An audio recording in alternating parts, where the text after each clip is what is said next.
Come for the greatest global gathering in history with countries from all over the world.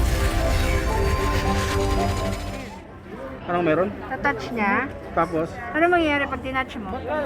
Galing yan sa moon. Ah, ito? Ito galing sa moon to? That's from the moon. That's right. From the moon. From which year? 1917. Lunar Wow. touchstone. Stone from How does it feel? Just touch and have Yeah. wish. I wish me you wish become a billionaire. Wow. Ay. Yeah. Okay, ba yun?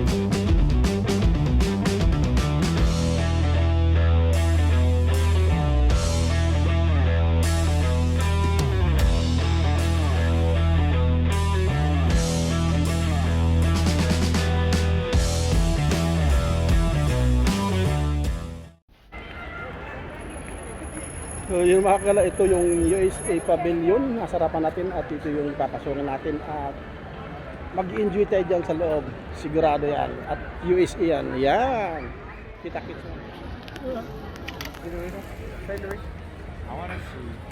Yan mga kagala, nandito tayo ngayon sa labas ng USA Pavilion at sobrang haba ang pila at mainit.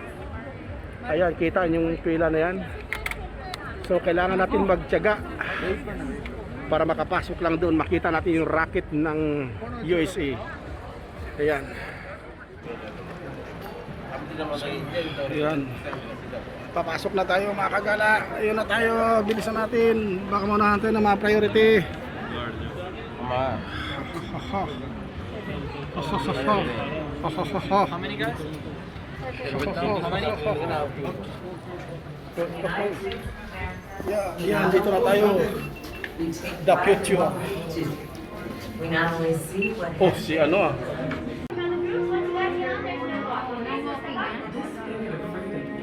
We hold this true.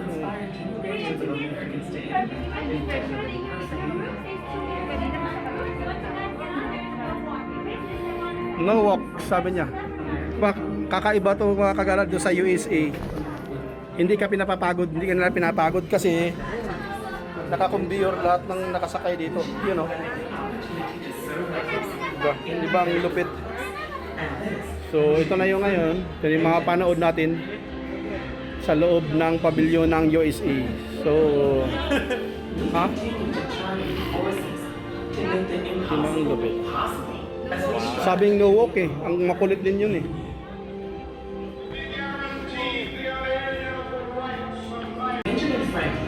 American founder, scientist, inventor, and diplomat.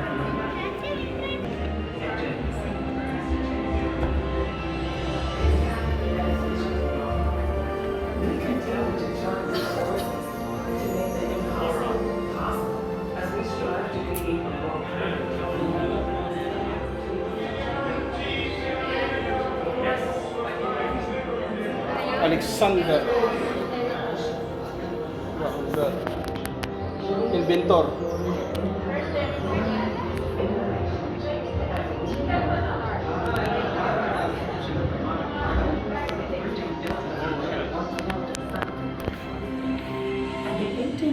Chicago World's Fair, Nikola Tesla illuminated the world as our many, bringing the world closer to their home. Ayos to makagala dito, hindi tayo napapagod ah. Expanded by the Hindi na tayo kailangan pang maglakad. air travel changed our perspective of the world below as it became more affordable, resulting in a world in which we more readily impacted one another.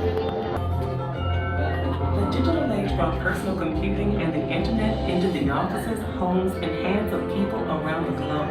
Envisioned and developed by American dreamers, the internet makes it possible to share ideas far and wide, nearly instantaneously. There are 3.2 billion computers built into the smartphones that sit in the pockets and palms of people everywhere. The immediate access to information has created a new world that continues to change the way we live, conduct business, and envision tomorrow. Makulit din yun, no? Sabing nuhok, hindi nata naintindihan niya. Hindi nata nakakaintindi yun.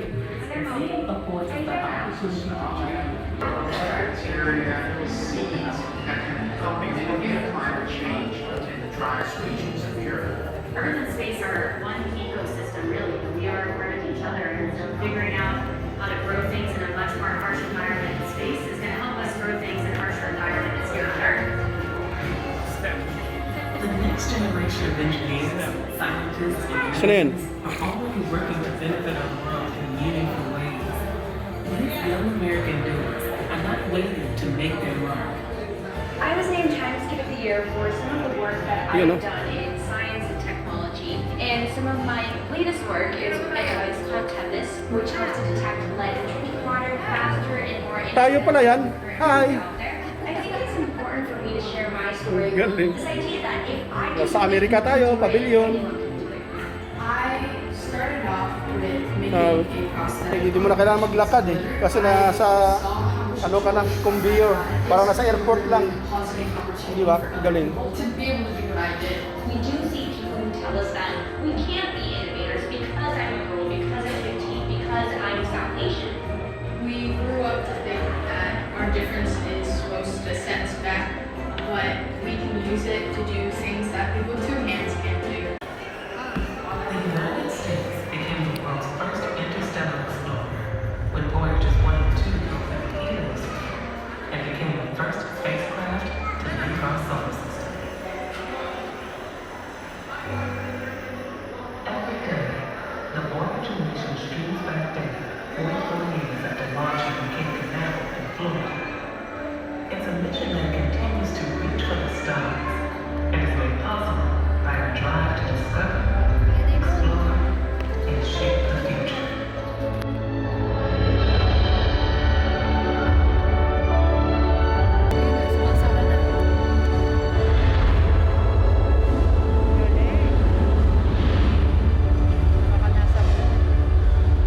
And labs across America, scientists and engineers work to unlock the vast power of quantum computing.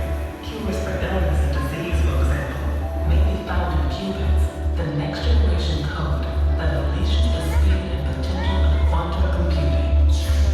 Quantum computing and its unique problem-solving capabilities promise to revolutionize the way we live, work, and create. Honeywell is one of a handful of leading American companies at the very forefront of this cutting-edge science, harnessing ion-based technologies to build systems to solve global challenges. Quantum computing may hold the power to find a cure for our greatest Pinapakita nila yung mga ano dito, kung paano nila dinidevelop yung ano, promise to develop treatments to relieve the lalo na yan sa air, ano no, are able to remember their own children's in outer space. thanks to this breakthrough technology. Mga satellite. Development of better treatments is within reach, and their memories may not be lost.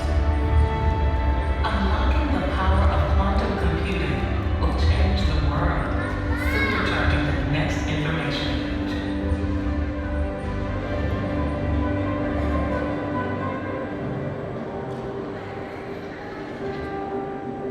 Hindi naman yung inaabutan natin ah. Iba-iba yung ano, Iba-ibang topic. iba-ibang topic. Harnessing fusion power, Meron pa the yan. same force of energy that powers our sun, has long driven generations of scientists. Yan nila At po the naman. massive National Ignition Facility, funded by the U.S. Department of Energy, and located at the Lawrence Livermore National Laboratory in California, decades of research and experimentation continue to find a path to create limitless, Basta naman. clean, sustainable energy by bringing sun Sustainable energy. to Earth. Ano yan? Solar? Hindi naman solar to. Fusion experience using 192 powerful Bumababa, bumababa. Ayan na mga kagala, bumababa. Laser, laser. hydrogen isotopes. The combined heat generated can reach China kaya? Ano, China? degrees Celsius.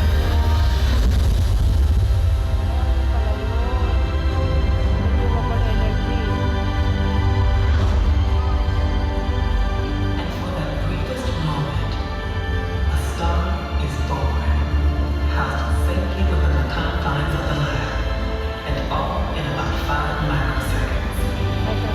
These experiments are leading us to sustainable, safe, and clean energy that will power the 21st century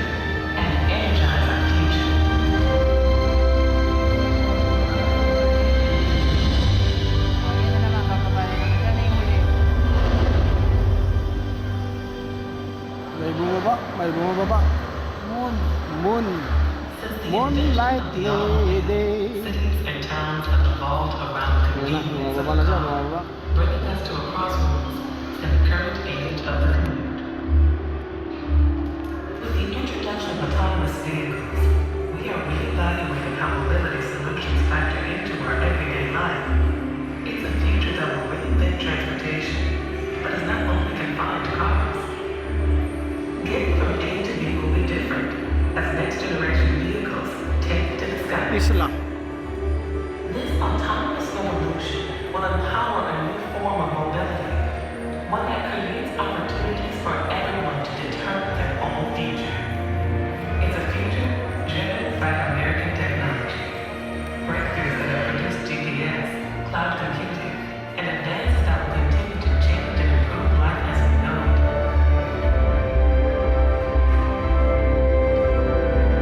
America is leading exploration of the final frontier with a new generation of spaceflight that is set to take humans back to the moon and beyond. Already, private industry is launching high-speed internet constellations, bringing broadband internet to all parts of our world, and even launching phone-sized CubeSats to low Earth orbit, providing important data to help farmers protect biodiversity, predict storms, and even sending tourists into space. American companies are launching astronauts and cargo on regular missions to the International Space Station. The crew have maintained a continuous presence 400 kilometers over the Earth for over 20 years.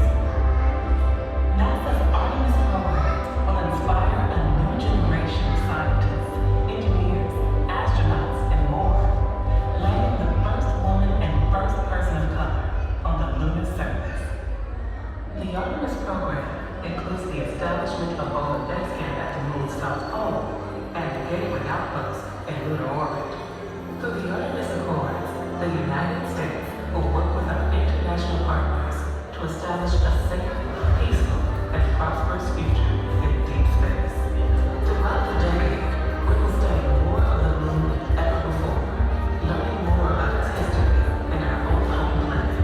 Together, we'll create a future where American technologies and global collaboration fuel opportunity, mobility, and sustainability from the Earth to the moon. And now, far beyond.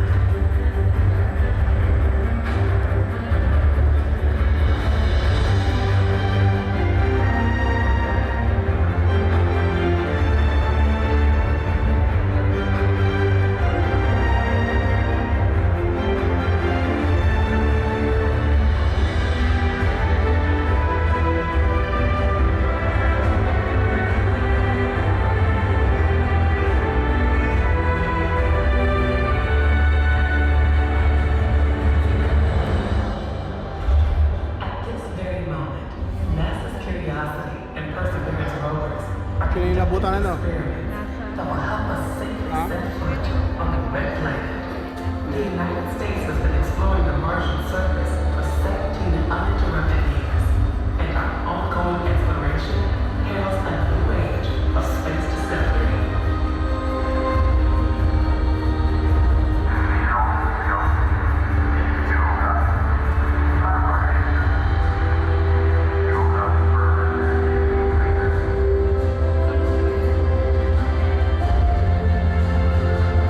Parang sa puno.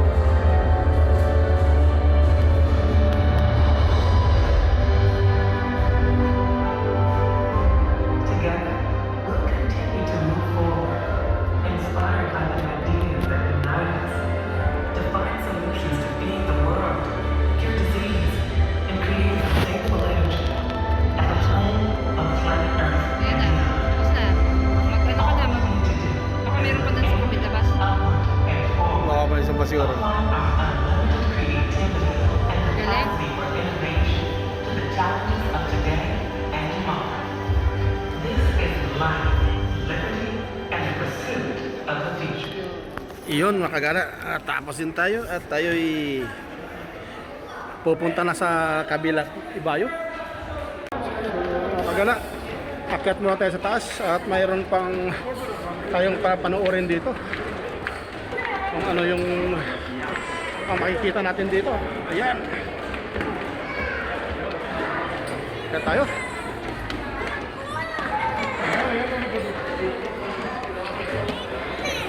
Right.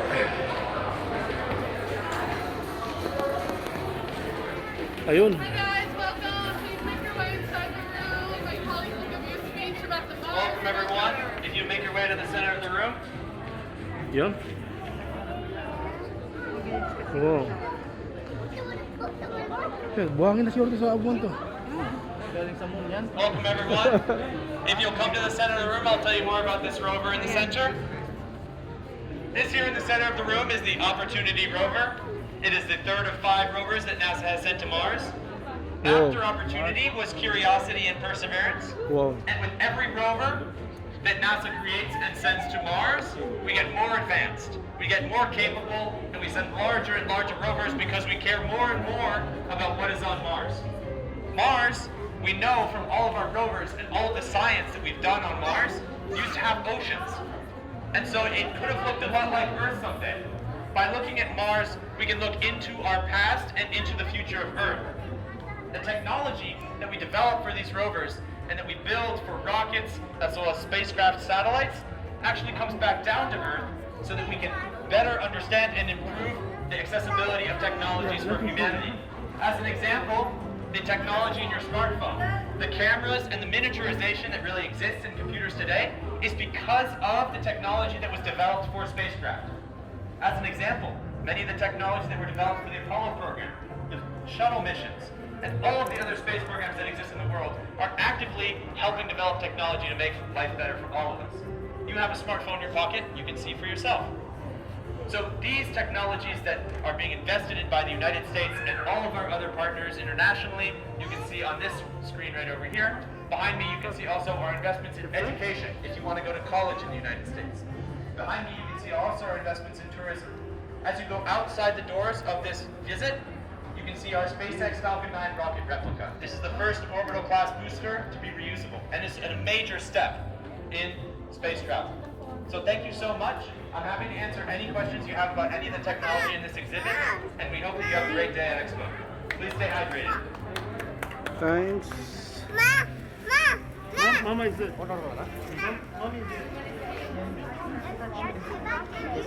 What is that? Touch niya. Touch to. Ha? Ayun. Anong meron? Touch niya. Tapos? Ano mangyayari pag tinatch mo? Galing yan sa moon. Ah, ito? Ito galing sa mundo? That's from the moon. That's right. From the moon. From which year? 1917. Lunar Wow. touchstone. Stone from How does it feel? Just touch and have a Yeah. wish. I wish me you wish become a billionaire. Wow. Ay, Yeah. Kaya yung galing sa Mars daw to? Itong stone na to? sabi po. Astronauts. Wow. So, a rock stood Rock. out from the other. It's rock from the Mars. From the Mars? Only touched Mars. Ayaw, touch Mars, ha? Okay, that is the stone. From the Mars? Is it? Depending on your rock in the Carlos Binkin. Alright, so this is the rock from the what is the largest from the Martian? It's NASA.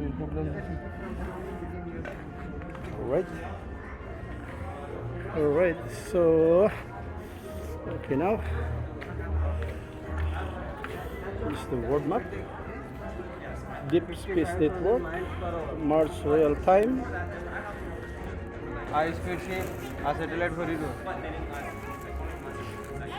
Very nice. Very informative. Very informative. Okay.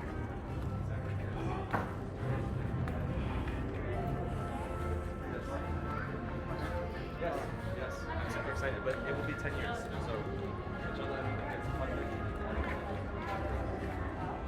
Wow, ganda dito mga kagala. At yun, makikita natin yung ano.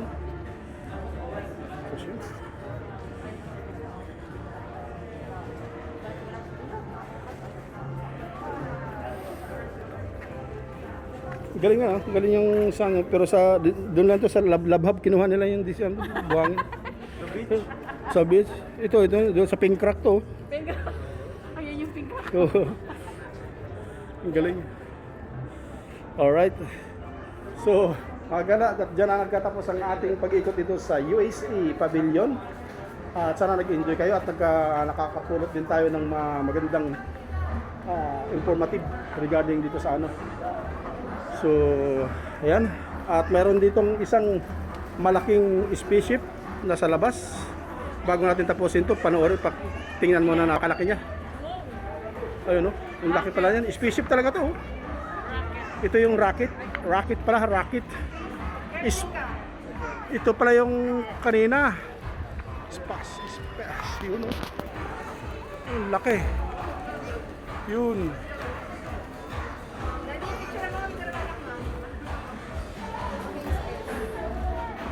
Oh.